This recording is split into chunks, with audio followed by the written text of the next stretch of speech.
la verdad que no fue un libro, sino que fue un texto que se llama Desiderata, que es un texto muy antiguo, que me lo regalaron en un pergamino en el colegio cuando estaba terminando el colegio, cuarto medio, que es el último año antes de entrar a la universidad. Y como regalo, bueno, yo estaba en un colegio en Chile, un colegio norteamericano, de sacerdotes norteamericanos, y bueno, te vestías con la toga típica de los colegios americanos, con el birrete, y nos entregaron este pergamino, y este pergamino es maravilloso, no sé si tú lo conoces, es de un autor, entiendo, anónimo, y es un texto muy inspirador que te invita, digamos, a crecer y a mirar la vida con una perspectiva con mucha filosofía. Y a mí ese texto me quedó dando vueltas tremendamente porque la verdad yo ya sabía lo que quería estudiar saliendo del colegio, quería estudiar publicidad, pero no sabía muy poco de la vida. Y ese texto, digamos, que es Desiderata, lo pueden encontrar en internet, lo pueden buscar en YouTube y es bonito porque está narrado por un autor con una música linda también. Y ese es tremendamente inspirador porque es un texto de filosofía de vida. Y yo siempre he sido un buscador, digamos, una persona muy inquieta, muy interesada en aprender, en crecer, en desarrollarme en diferentes ámbitos, mucho más allá de solo lo profesional o solo lo económico, sino un poco entender y de chico la búsqueda del propósito, que tal vez en ese entonces no se llamaba así o no lo entendíamos así, pero en el fondo el entender para qué estábamos en esta vida. Eran conversaciones que yo tenía de niño con algunos compañeros o amigos del barrio y como que no me entendían mucho, decía, pero es que yo quiero saber realmente por qué, para qué vine, por qué nací, cuál va a ser mi aporte. Imagínate, tenía 15 años y ya estaba con esas preguntas, entonces cuando me regalan este lienzo, digamos, con ese texto, fue como anillo al dedo porque realmente ya fue como mi primera, como la primera luz de un camino que seguiría por muchos años en ese cuestionamiento.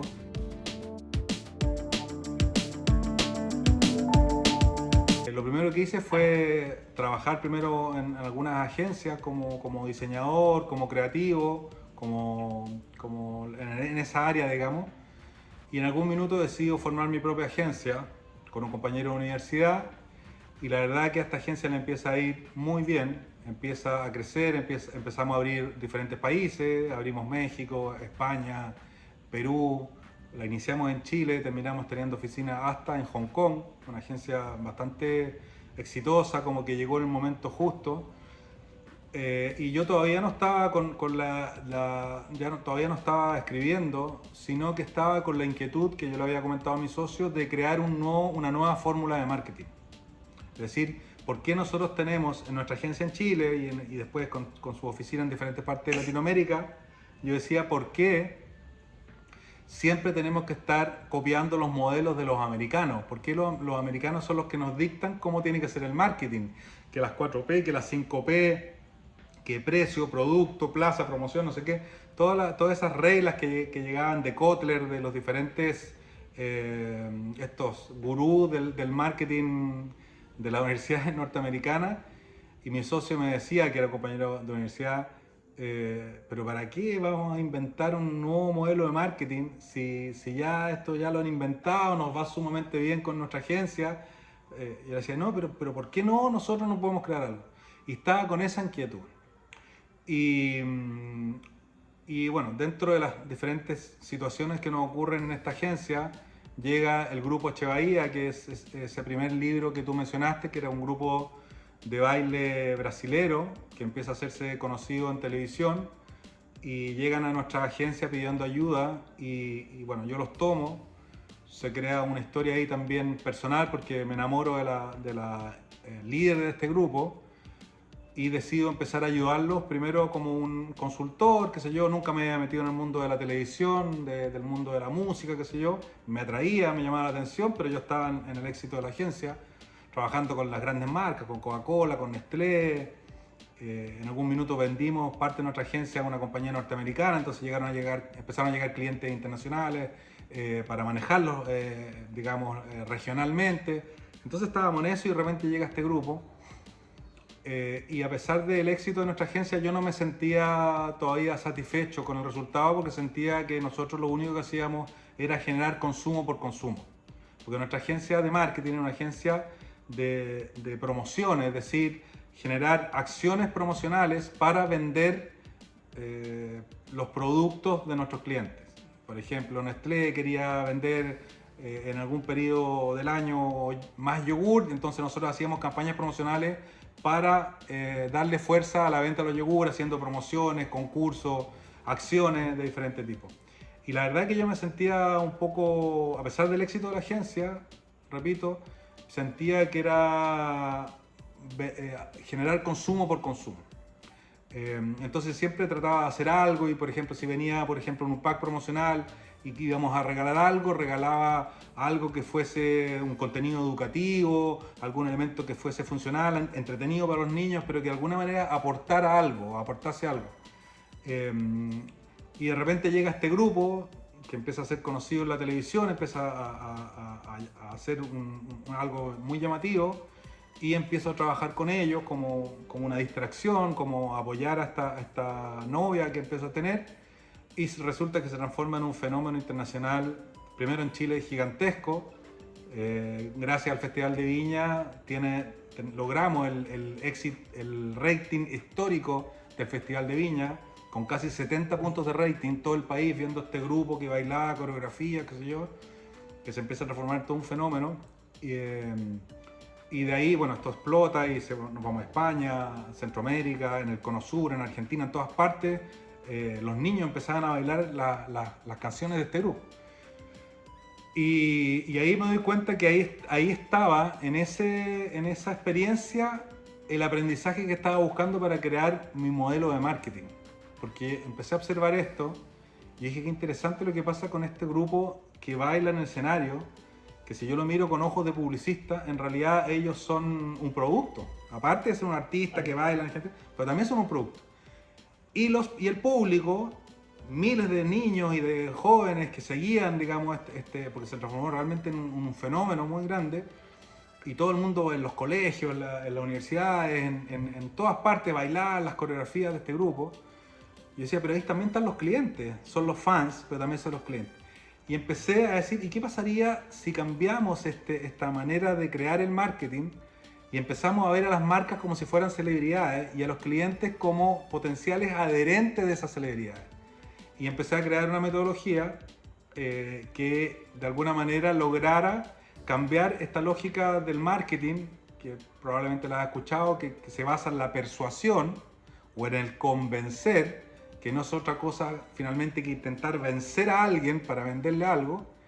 y entrar en la admiración, donde la gente se acerca naturalmente a ti sin que tú le estés vendiendo nada, porque este grupo no vendía nada, simplemente generaba una atracción con lo que hacían, con su baile, de la forma como se conectaban con la audiencia,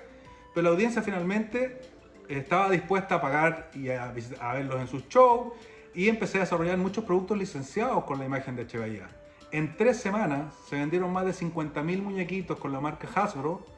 con los personajes del grupo, liquidando en esa Navidad a Barbie, que llevaba 50 años de publicidad tradicional, creada en esta lógica de la persuasión. Entonces dije, wow, realmente lo que yo estaba buscando está aquí, en esta experiencia. Y el primer libro que escribí fue contar la historia como de caso de marketing del grupo Eche Bahía, que se llama Bailando sobre el Volcán. La historia no contada de Eche Bahía y se cuenta más o menos cómo vivimos la experiencia, pero ahí yo ya empiezo a observar y a darme cuenta la posibilidad de dar un nuevo enfoque en el marketing.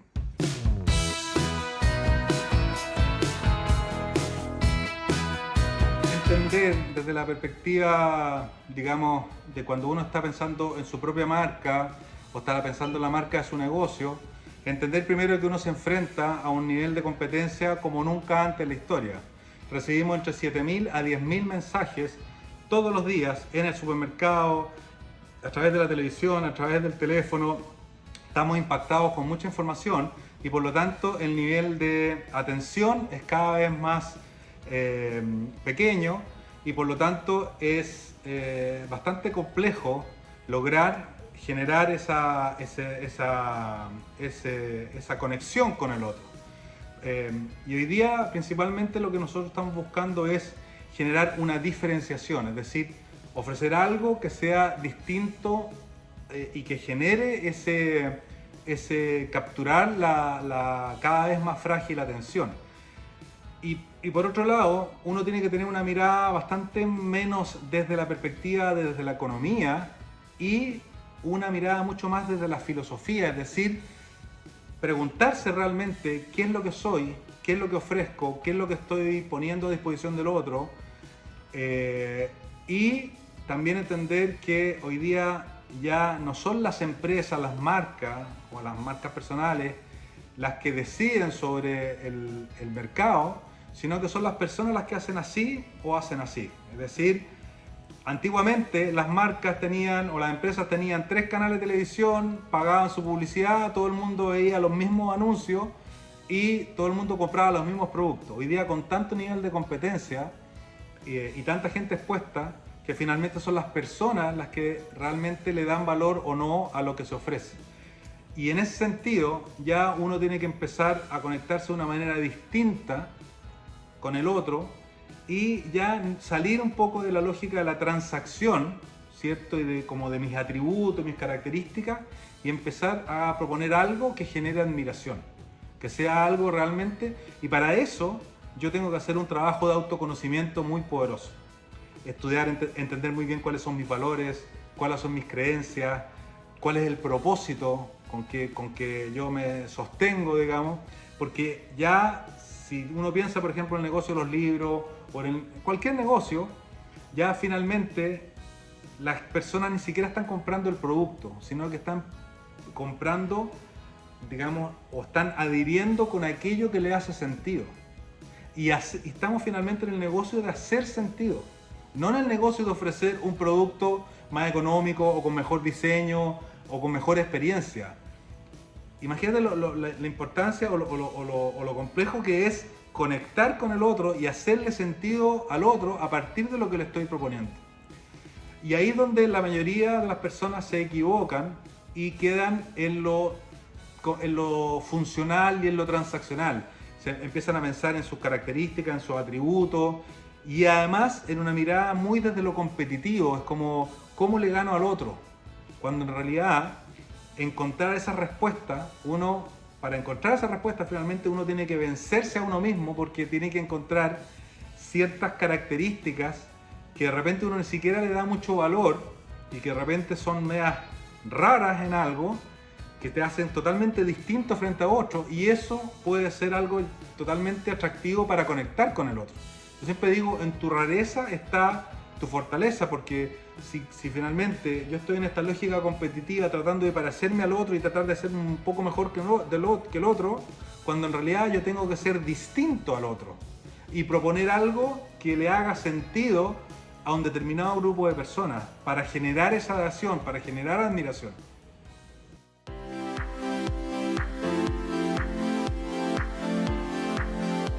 Bueno, yo parte de mi formación, la primera fase de mi formación como publicista fue formarme como diseñador y después como publicista y como comunicador social y finalmente me especialicé también en marketing. Pero tengo esa esencia de diseñador, entonces lo tangible me gusta mucho, me gustan los libros físicos y disfruto mucho estar en las librerías porque me encanta el papel. Imagínate lo que te contaba de que mi familia son imprenteros, venimos de ese mundo. Entonces me encanta la experiencia del contacto físico con los libros, pero también me encantan los audiolibros. Me encanta el poder tener una experiencia distinta. Yo gasto mucho tiempo trasladándome de un lado a otro en el auto. Acá en Miami las distancias son largas y escucho muchos audiolibros y me encanta. Y te tengo que decir que frente a esa experiencia de este tipo de lectura, me encantan los audiolibros de fonolibro, porque incluido mi título, digamos, la forma como ellos generan la experiencia lectora a través de la audición es extraordinaria, porque son libros que son relatados en un contexto. No es solo un lector que los lee, ¿cierto? Y que de alguna manera está facilitándote el proceso para no leerlo tú y lo vas escuchando con una buena voz, qué sé yo, sino que además ellos generan una experiencia a través de sonidos que van poniéndole el contexto al relato del libro. Y eso lo encuentro pero realmente fantástico. Entonces cuando escuché mis publicaciones, yo dije, esto realmente es incomparable la experiencia de escuchar un libro a este nivel que simplemente leerlo.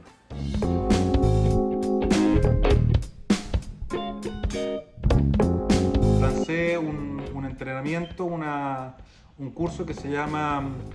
Véndele al corazón y no a la razón, y es un curso de marketing y ventas, que probablemente eso después se va a convertir en un libro,